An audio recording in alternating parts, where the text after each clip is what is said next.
Please welcome to the stage the 45th and 47th President of the United States, Donald J. Trump.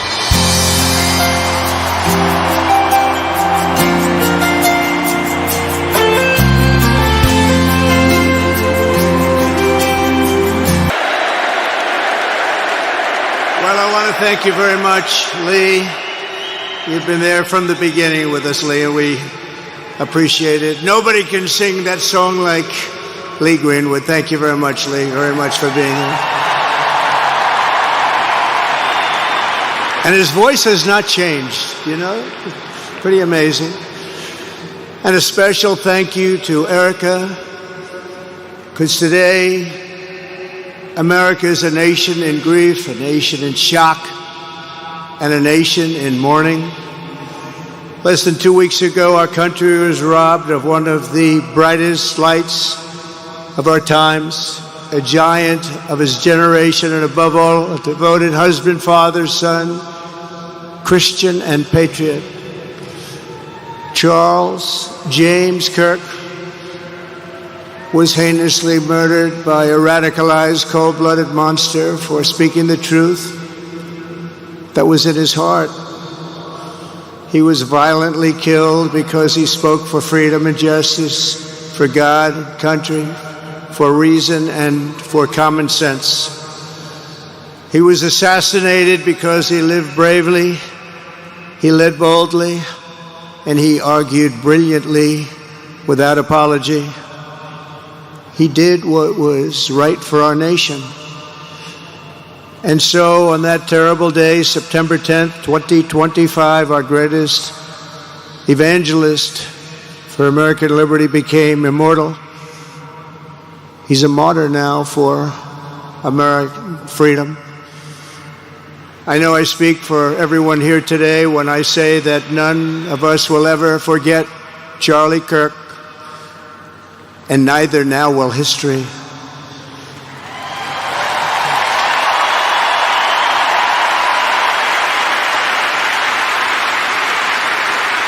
Because while Charlie has been reunited with his Creator in heaven, his voice on earth will echo through the generations, and his name will live forever in the eternal chronicle of America's greatest patriots.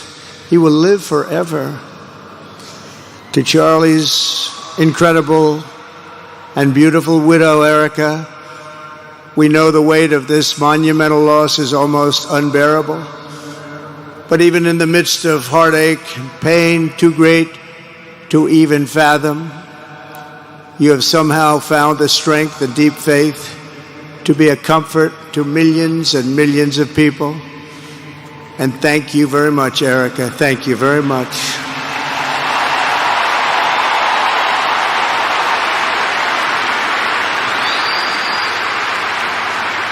Today, an entire nation wraps its loving arms around you and your beautiful children.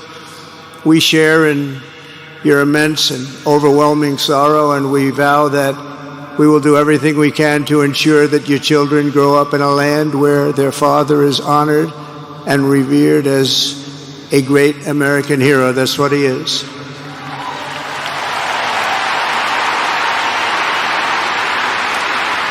To Charlie's parents who lost their beloved son, and to the entire Kirk family, we know that no words can ever be enough to fill the void he leaves behind. That's a void that just can't be filled.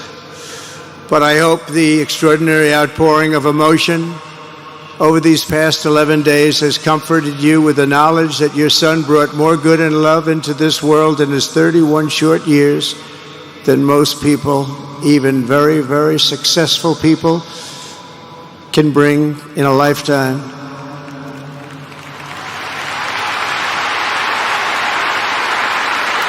Charlie Kirk loved America with everything he had, and as we can see so clearly today, America loved Charlie Kirk.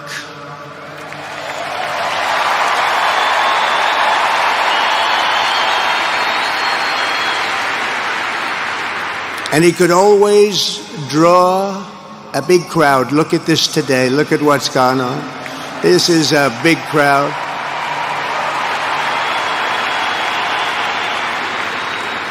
Here today we have the Vice President of the United States, J.D. Vance.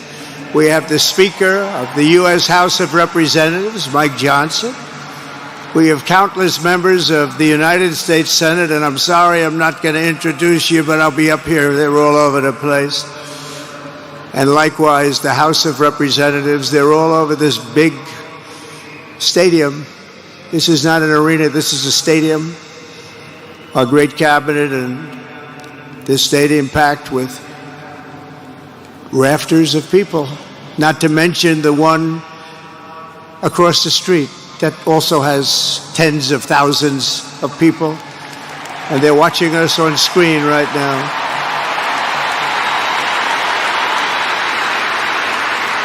And I'm sorry we couldn't get you in. If anybody would like to give up your seat, please walk across the street. But this is like an old-time revival, isn't it? An old-time revival.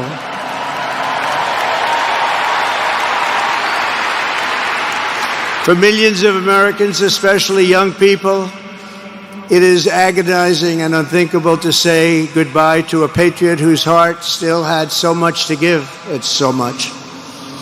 Raised in the suburbs of Chicago, Charlie was filled with a patriotic spirit from his youth, and he was an all-American in everything he did. And one of the last things he said to me is, "Please, sir, save Chicago." We're going to do that. We're going to save Chicago from horrible crime.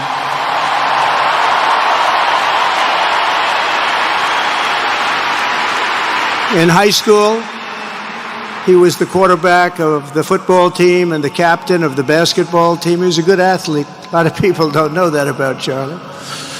He was an Eagle Scout who spent his school lunch breaks listening to another champion for liberty, somebody that he greatly admired, Rush Limbaugh.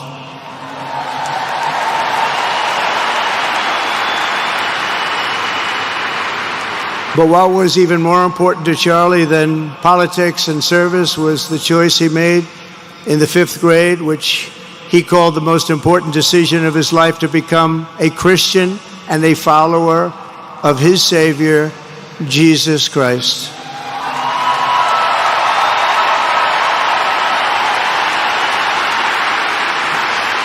Inspired by faith and his love of freedom, Charlie did something remarkable when he was just 18 years old. On the advice of a mentor who told him to put off going to college because he was doing so well, he devoted his life to converting young people to the conservative cause. How did he do? Take a look. How did he do?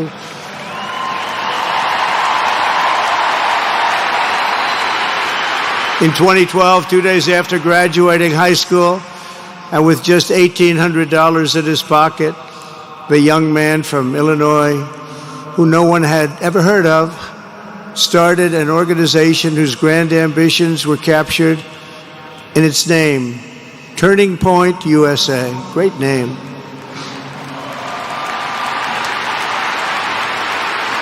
And I have a feeling it's going to be bigger and better than ever before. Does that make sense? It's going to be bigger and better than ever before. Look at what's happening. 12 years ago, Charlie walked onto his first college campus, the very liberal University of Wisconsin at Madison. He set up a card table and put up a sign with 3 words: "Big government sucks." Could you believe that? That's Charlie. That day, Charlie talked to every student who approached him, most of whom were probably quite a bit older than he was. Finally, after many hours, he found the first ever Turning Point chapter leader. His first year out of high school, Charlie traveled 300 days raising money and taking his message to campuses all over the country. He lived out of his parents' basement, and they actually loved having him there. They loved Charlie. Everybody loved Charlie. And on the couches of friends and supporters, he lived off couches for 2 years, 3 years, then life started getting a little bit different, but he was always the same. For 5 years, he refused to take a paycheck, but Day after day, he worked from 5 a.m. in the morning till 11 p.m. in the evening, always. His staff remembers that he wore Walmart jeans and T-shirts from the Goodwill store. Remember the Goodwill store? It wasn't easy, but Charlie wasn't in it for money at all, never has been. Money was never his thing. He was always in it for the mission. As he liked to say even back then, we have a country to save. Just what he did. He'd call me all the time, sir, we have a country to save. I said, Charlie, thanks very much for telling me that. I appreciate it. Charlie volunteered for my 2016 campaign and traveled the nation with my son Don and Eric. I got to know him very well and saw immediately that Charlie was actually a master builder of people. It was Charlie who first started organizing young black conservatives hungry for support and leadership. It was Charlie who stood up for persecuted Christians and Jews on college campuses. It was Charlie who helped bring online censorship, free speech, and cancel culture to the fore of our political debate. He was right up there with me. It was Charlie who helped unite MAGA, and you know what MAHA is? That's right, Make America Healthy Again. And tomorrow we're going to have one of the biggest announcements, really medically, I think, in the history of our country. We're going to be doing it with Bobby and Oz and all of the professionals. I think you're going to find it to be amazing. I think we found an answer to autism. How about that? Autism. Tomorrow we're going to be talking in the Oval Office in the White House about autism, how it happens, so we won't let it happen anymore, and how to get at least somewhat better when you have it, so that parents can help their child, their beautiful child. That's a big one. I've been bugging everybody over there, get the answer to that. You know, 20 years ago, 1 in 10,000 were born with autism. 20 years ago. The most recent survey says 1 in 12. How bad is that? That's for young boys, baby boys, but also girls a little bit better. It's about 1 in 20. But we can't, because obviously there was something really wrong, and we think we know what that is. It's going to be, I think it's going to be one of the most important news conferences I'll ever have, and I look so forward to it.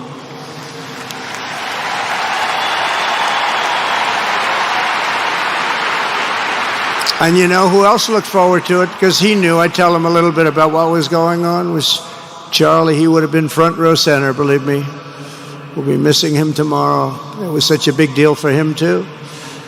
He brought together Donald Trump, Bobby Kennedy, right here in the great state of Arizona 1 year ago. Remember that? What a night, what a day that was. And it was Charlie who was among the first to speak to me about a man from Ohio by the name of J.D. Vance. Have you ever heard of him? He's doing a good job.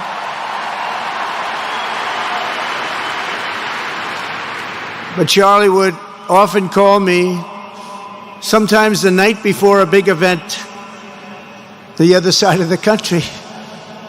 And he'd ask me, he'd say, do you think you could come and speak at the event? The following day, right? I'd say, Charlie, give me I'm the President of the United States. You want me to travel 4 hours by plane? And you know, sometimes I did it. He was a very good guy. He was a very convincing guy. He didn't stop, but he would ask for things like that. Sir, could you be tomorrow in California? I said, Charlie, give me a break, please. He just wouldn't stop. And he succeeded. But I almost always went because you never wanted to let Charlie down. He worked so hard. You just didn't want to let him down. I felt guilty. He'd make me feel very guilty. As president, many people asked me for things, but Charlie was one of the few who always gave more than he took. He was a giver, much more than a taker.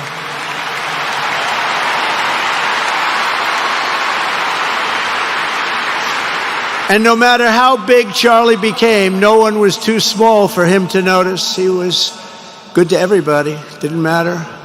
Several years ago, a fourth grader asked Charlie to appear on his podcast, which was probably only watched by the parents of that fourth grader. And Charlie, who was actually pretty hot at the time, to be honest, he agreed, and the boy asked for advice. Charlie replied, the left, I call it the radical left. I call it sometimes the radical left lunatics. But Charlie didn't say that. He called it the left. He was probably right, but I can't help it. I can't help it. So he said the left, radical left lunatics, may have all the money in the world, but they can never outwork me. I will wake up as early as I need to, about himself. I will stay up as late as I need to, and I will never stop fighting for our country. And he did this until his dying breath. That's what he was doing. That's what he was doing. Think of it. Wow. What a horrible moment. I was in the Oval Office when I heard they came in, and it was like a surreal experience, a terrible, terrible. I had some very big people in the Oval Office, and I was in the midst of a very important conversation for our country, big people, the biggest. And I said, you have to leave now. When they told me that, they told me in front of a group of very powerful people, I said, you have to leave now, right now, please. Right now, you have to leave, go.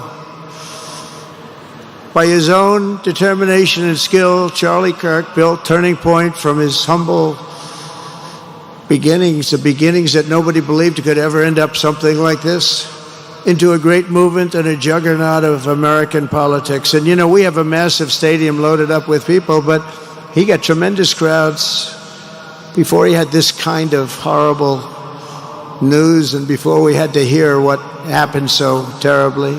He delivered more than 250 speeches a year at over 200 colleges and universities, and that was at a time when it was not really vogue to go to colleges and universities if you were a conservative. It really took great courage. And we used to talk, and I said, you know, I think they're much more conservative than we know, and he agreed, but it just wasn't something that was happening because the radical left would do very bad things, very dangerous things. But Charlie set up chapters on 2,200 campuses and spoke at more than 1,000 churches. He launched a podcast and radio show that grew to an audience of 1 million Americans a day, one of the bigger shows on radio. And Charlie didn't just bring young people into the movement. All of a sudden, it started to grow by leaps and bounds. By 2024, we won more young people than any Republican candidate in the history of our country, including, for the first time, a majority of males under 30. Can you believe it? Remember when Republican presidential candidates would get 4%? No, we did unbelievably with young people. And he was a big, big factor. Unbelievable. But he made me work for it. Sir, you have to make a speech here. You have to make a speech there. But we did it, and we won, and our country is doing unbelievably well now. We had a country that was dead 1 year ago, and now we have the hottest country anywhere in the world. And Charlie helped us make it that. One of the great people. But through it all, the core of Charlie's message and his basic method never changed. It never really changed. He stayed the same person also. At every campus event, Charlie asked the people who disagreed with him to come forward, and instead of silencing them, he handed them a microphone and let them speak. And he'd convinced so many of them. It was a pretty amazing thing to watch, actually. Shortly before Charlie arrived on campus, the day he was assassinated, a staff member texted him that there were many critics and students who were opposed to his views, and rather strenuously in the crowd. And that actually made him feel good, because he wanted to convince them. He understood. He really did. He understood what was right. And he was right about that. A lot of it was based on common sense, by the way. Charlie wrote back to the staff member saying, "I'm not here to fight them. I want to know them and love them, and I want to reach them and try and lead them into a great way of life in our country." In that private moment on his dying day, we find everything we need to know about who Charlie Kirk truly was. He was a missionary with a noble spirit and a great, great purpose. He did not hate his opponents. He wanted the best for them. That's where I disagreed with Charlie. I hate my opponent, and I don't want the best for them. I'm sorry. I am sorry, Erica. But now Erica can talk to me and the whole group, and maybe they can convince me that that's not right, but I can't stand my opponent. Charlie's angry. Looking down, he's angry at me now. He wasn't interested in demonizing anyone. He was interested in persuading everyone to the ideas and principles he believed were good, right, and true. Before each appearance, he prayed these words: "God, use me for your will." Always said the same thing: use me for your will.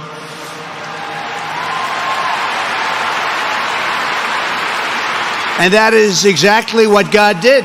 When you think, that's exactly what he did. The more success Charlie had, and he was getting more and more successful, the more dangerous his mission became.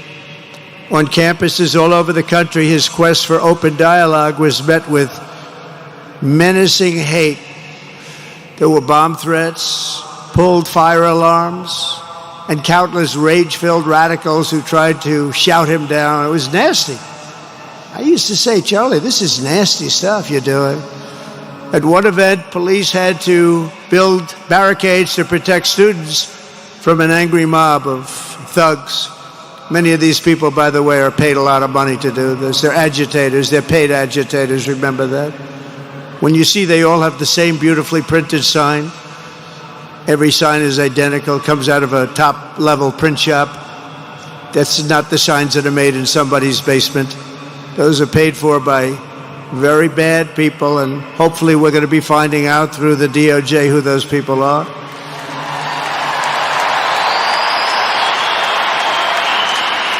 At another college, Antifa terrorists shattered windows, threw rocks, and tried to storm the building where Charlie was speaking. It was a really bad one. Often dozens of police officers were needed to prevent left-wing violence. And the violence comes largely from the left. You don't hear that from too many people, do you?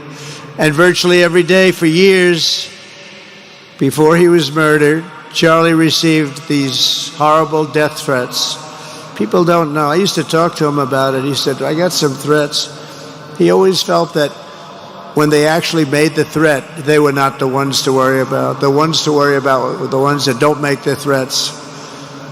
And I think you know what I mean. He knew the risk, but he and I shared a certain motto: never back down and never ever surrender. Just don't surrender, never back down. He believed in it so strongly. So strongly. And he's right. He's totally right. The radicals and their allies in the media, sometimes referred to, as my son said, the fake news media, tried to silence Charlie for a simple reason: because he was winning, and he was winning big. He was taking over college campuses, colleges that had, in theory, only very liberal, or as they like to say, progressive. I call them liberal, but they like to call themselves, because such a beautiful word, progressive. They're the opposite of progressive, if you think about it. But they were really nasty, and he would go into these colleges. All of a sudden, within 2 years, 3 years, they turned into bastions of conservatism. It was really quite amazing to see. They lied about him because they did not want you to listen to him or to learn from him, because what he was talking about and even preaching made so much sense. Everywhere he went, he won the debates, he won the hearts, he won the minds, and yes, he won the elections for people. He helped us, he helped other people. We won the biggest election in the history of our country, I believe.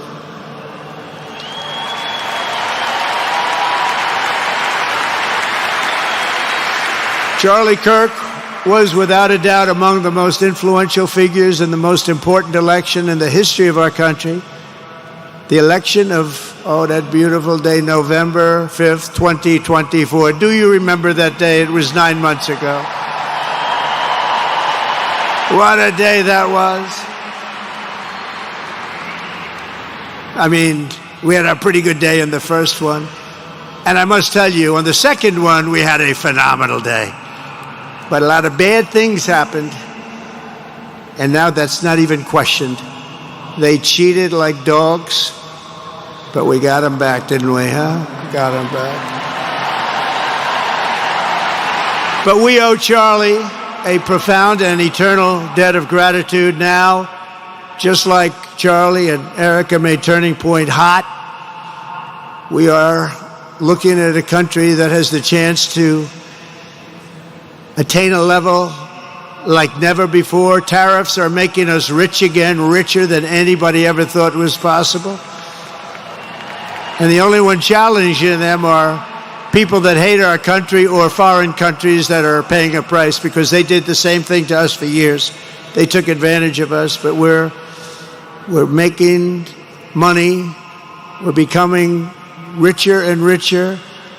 And we're taking care of our people better and better when we do that. And we can take care of other countries better and better. But we're doing unbelievably well. The tariffs have really been a hold. The election was big, but the tariffs, because of the election, came in. And remember, other nations do that to us. And Charlie understood that. He saw the money. He saw what was coming into our country, and we can use that for Medicare, Medicaid, Social Security, all of these things that we fight so hard for. And that's exactly what's happening. The numbers are incredible. When the news finally came out on election night last November that the race was officially won, came out pretty early in the night.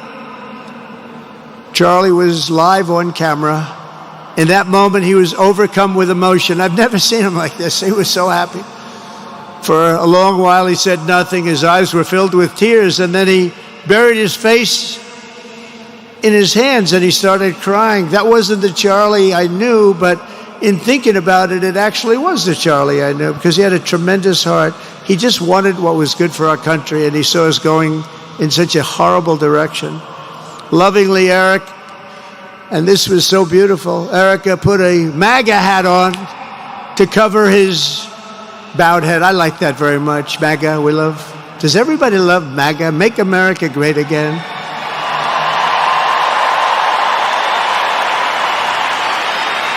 When Joe Biden used to get up, remember the speeches? We will stop MAGA. We will stop MAGA. You know, he could barely get the words out. We will stop. I said, can somebody inform him the MAGA means Make America Great Again? How do you say you're going to stop it? And Charlie understood that. When Charlie finally looked up and spoke, he smiled through the watery eyes and simply said, I am humbled by God's grace. That was his statement that night. I was watching him. I was very impressed, actually. It showed he had a big heart. Every single American should take a long, hard look at the twisted soul and dark spirit of anyone who would want to kill a young man as good as Charlie. To kill anybody, but to kill a man like this, he didn't deserve this. He didn't deserve this. Our country didn't deserve this. And anyone who would make excuses for it are just out of their mind. Charlie's murder was not just an attack on one man or one movement. It was an attack on our entire nation. That was a horrible attack on the United States of America. It was an assault on our most sacred liberties and God-given rights. The gun was pointed at him, but the bullet was aimed at all of us. That bullet was aimed at every one of us. Indeed, Charlie was killed for expressing the very ideas that virtually everyone in this arena and most other places throughout our country deeply believed in. But the assassin failed in his quest because Charlie's message has not been silenced. It now is bigger and better and stronger than ever before, and it's not even close. And it's rare that such a thing happens, but Charlie is bigger today than he was, think about it, just 2 weeks ago. He's bigger today than he was 2 weeks ago. Now, that may not help his friends and loved ones, of which there are so many. It may not help Erica and those beautiful children who have to suffer so horribly through this moment, but they know it's true. He's bigger now than ever before, and he's eternal. He's eternal. And I just want to say we love him. And he's looking down at us right now, and he's saying, wow, that's a great crowd. He's saying, that's a great crowd.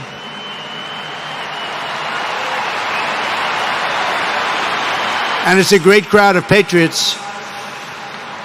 But that's why I will soon award Charlie the nation's highest civilian honor, the Presidential Medal of Freedom. It's the highest civilian honor.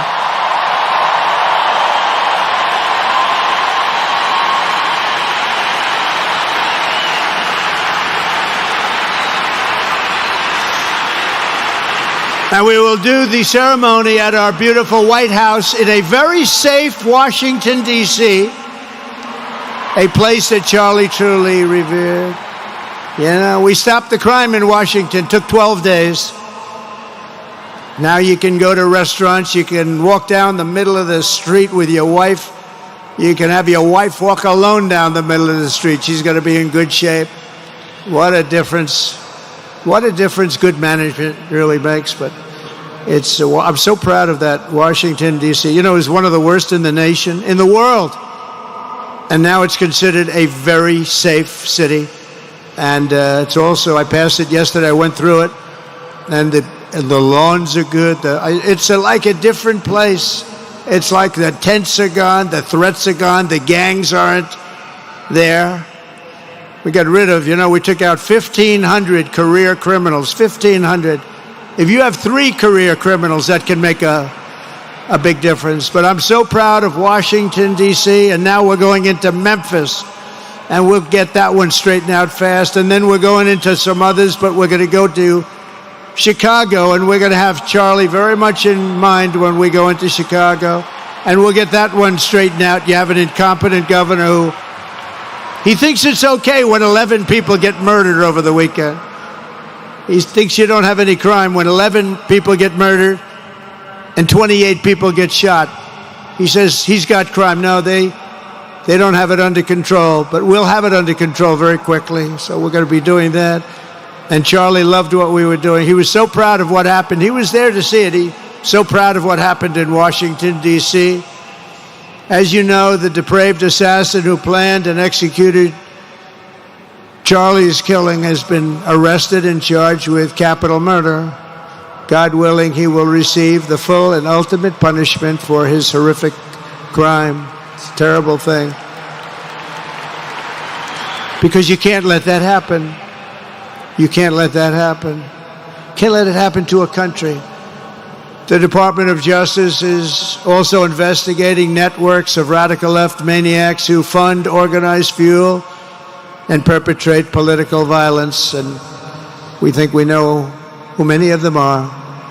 But law enforcement can only be the beginning of our response to Charlie's murder.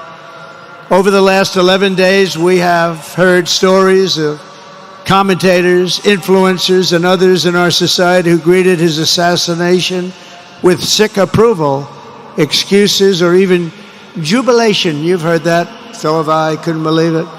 Some of the very same people who spent the last 8 years trying to sit in moral judgment of anyone who disagreed with them about politics suddenly started cheering for a murder. Incredible. You know the names. They're major losers, by the way. That will be proven out in a short period of time. Some of the very people who call you a hater for using the wrong pronoun were filled with glee at the killing of a father with 2 beautiful young children. And the same commentators who this week are screaming fascism over a canceled late-night TV show where the anchor had no talent and no ratings, last week were implying that Charlie Kirk deserved what happened to him. No side in American politics has a monopoly on disturbed or misguided people. But there's one part of our political community which believes they have a monopoly on truth, goodness, and virtue, and concludes they have also a monopoly on power, thought, and speech. Well, that's not happening anymore. We've turned that corner very quickly.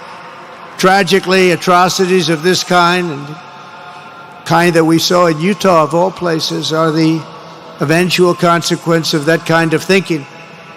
If speech is violence, then some are bound to conclude that violence is justified to stop speech.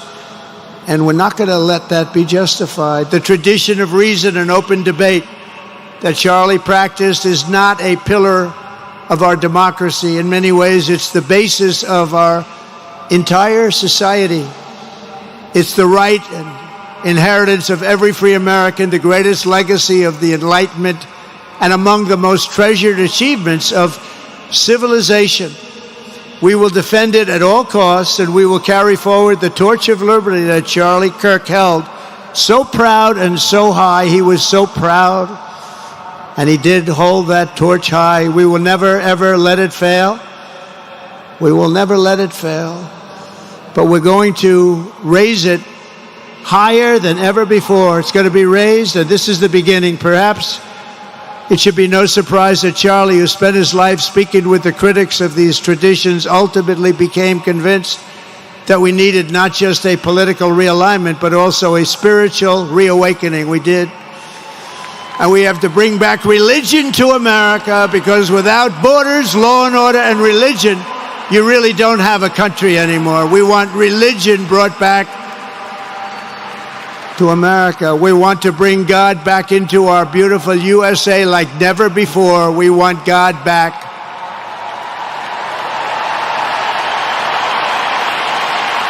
Charlie would have been so pleased to hear his friends and colleagues today giving testimony and giving glory to God.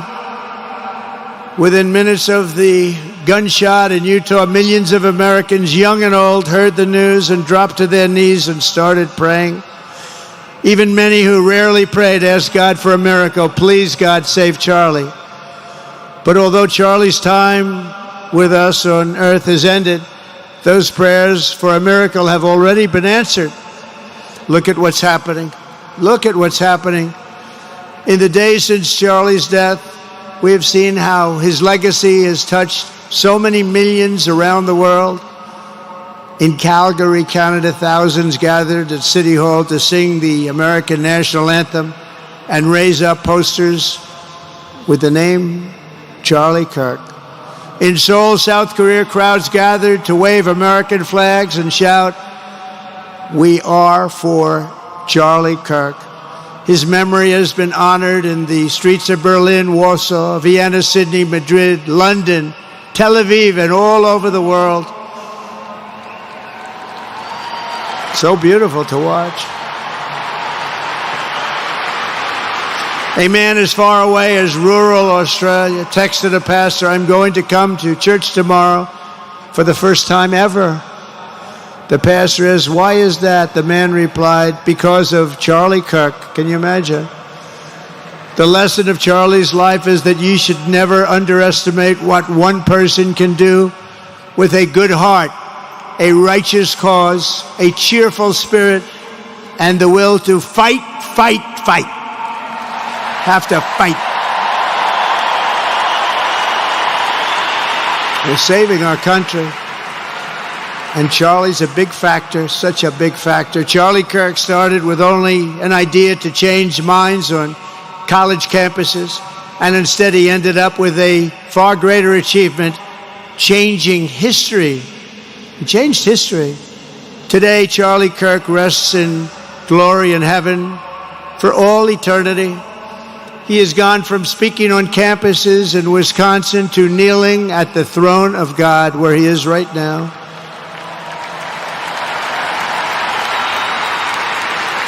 We grieve for the friend and leader that we have lost, but we go forward strengthened by his faith and bolstered by his courage and inspired by his example to defend the country he lived for the freedoms he died for, and the values in which he so deeply believed. He believed in values that we should all believe in. Charlie created something very special. It's called Turning Point USA. And under the leadership and love of Erica, it will become bigger and better and stronger than ever before.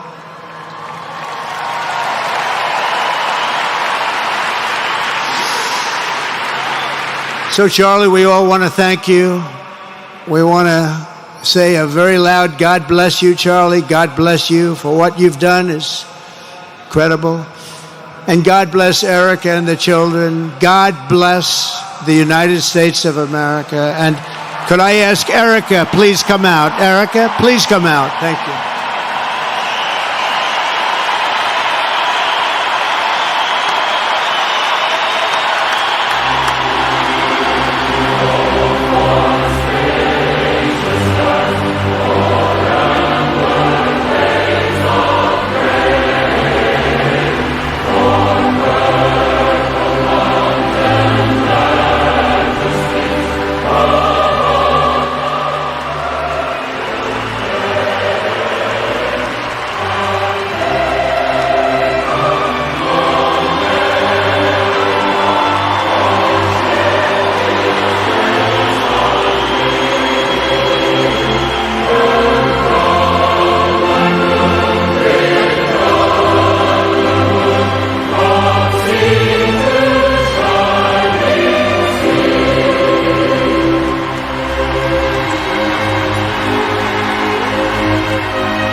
Thank you very much, everybody. Thank you very much, and good luck. God be with you. Thank you.